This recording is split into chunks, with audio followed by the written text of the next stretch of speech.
Have you ever stopped and thought to yourself, wait, am I secretly choosing to be unhappy? Like without even realizing it? I know, it sounds totally counterintuitive, right? I mean, why on earth would anyone deliberately choose to fail or be miserable? But stick with me here. Today we're digging into the fascinating and honestly kind of hidden ways our very own minds might be setting up traps for us. Okay, let's dive right into this. Welcome to today's Explainer, where we are diagnosing what's known as the Unhappiness Syndrome. We're going to explore the really surprising psychological reasons why we sometimes subconsciously choose failure over success, and even better, how we can break out of these self-sabotaging patterns to finally live the life we actually want. So what exactly is the unhappiness syndrome? It's defined as the subconscious love of unhappiness, which leads to choices that inevitably result in personal failure. The author of our source material points out something wild. Consciously, people will say, I want to be happy, but then their actions and choices, they pull them in the exact opposite direction. It's kind of like a slow-motion, self-inflicted sabotage where, with just the slightest trigger, we fall right back into our own deeply ingrained failure patterns. Our guide for this explainer is this really insightful book, The Unhappiness Syndrome, 28 Patterns of Unhappiness and Solutions. Get this. The author estimates that a staggering 80 to 90% of modern people suffer from some form of this syndrome. That is huge. Today, we're focusing specifically on Chapter 2, which outlines 11 very common, everyday patterns of unhappiness. We'll diagnose these psychological traps together and, more importantly, give you the direct, actionable antidotes. Here is our roadmap for the explainer. We'll cover the unhappiness syndrome, then jump right into Trap 1, social friction, Trap 2, stalled ambition, Trap 3, toxic mindsets, and finally, wrap up with finding your joy seeds. Let's get to it. Starting off with Trap 1, social friction, navigating relationships and self-worth.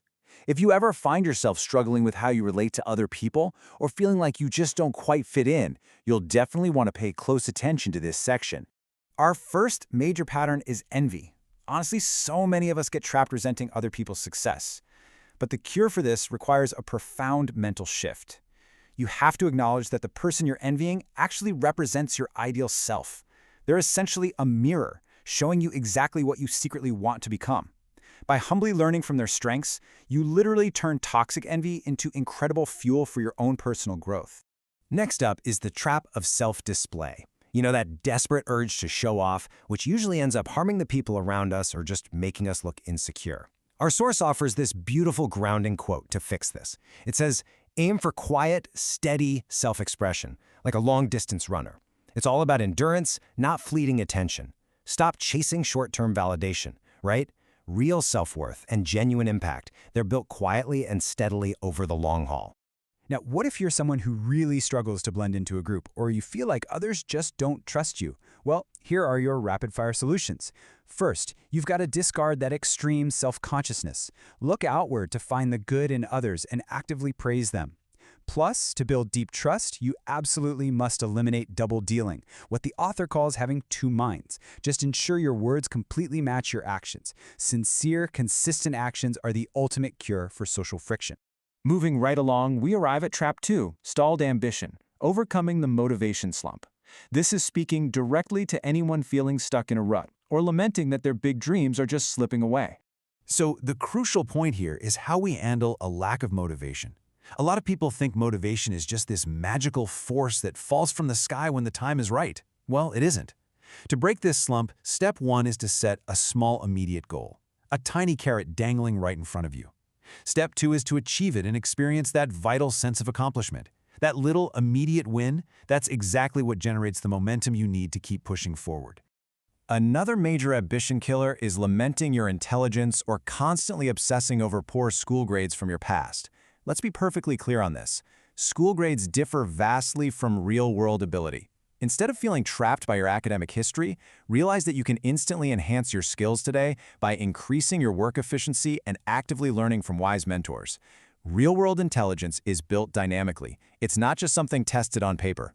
And for those of you sitting on great unrealized ambitions, wondering why you haven't quote-unquote made it yet, here is a concrete timeline for you. Stop scattering your energy. You need to focus intensely on the field you are most interested in and consistently polish your talents there for at least 3 years. 3 years of dedicated, singular focus can absolutely transform a stalled ambition into a remarkable reality.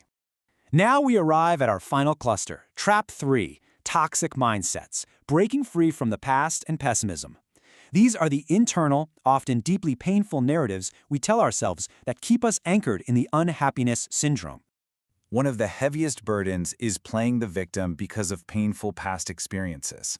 It's so easy to feel like you're always being harmed or targeted by others. But the incredibly empowering solution here is that you must actively choose to change your self-image.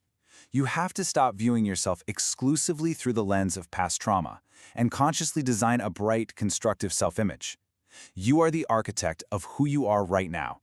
For those clinging tightly to their past, you've got to stop dwelling on past setbacks. The source heavily emphasizes maintaining a sense of success, which is this deep, unshakable belief that your destiny will eventually open up. You have to live positively in the present moment. Think about it. If you are constantly looking backwards, you're inevitably going to trip over what's right in front of you. What about those of us prone to purely pessimistic thinking? Well, the author describes sensing bad premonitions as an animalistic instinct. It's a primitive survival mechanism that honestly just drags us down into modern anxiety. We have to discard that. The powerful alternative is to consciously, intentionally try to discover seeds of joy in everyday life. Happiness isn't passive. It's an active, daily treasure hunt. Finally, in our toxic mindset category, there are those burdened by lies or past flaws they desperately want to hide. Listen, rather than wasting your precious mental energy trying to cover your tracks, you must carve out a wonderful future through intellectual and substantive effort. If you build so much substance, truth, and value in your life today, your past flaws will simply fade into total irrelevance. We've covered a ton of psychological ground today, diagnosing these traps and laying out the specific cures. And it all culminates in this final concept: finding your joy seeds. This is all about the daily, intentional actions for a happier life. So I want to leave you with this final, provocative thought. Instead of letting your subconscious pull you back into old failure patterns, and instead of relying on animalistic pessimism and anticipating the worst, what seed of joy are you going to choose to plant today? It could be praising a colleague, setting a tiny carrot goal, or shifting how you view someone you envy. The choice to be happy is entirely yours. Thank you so much for joining me for this explainer, and keep planting those seeds.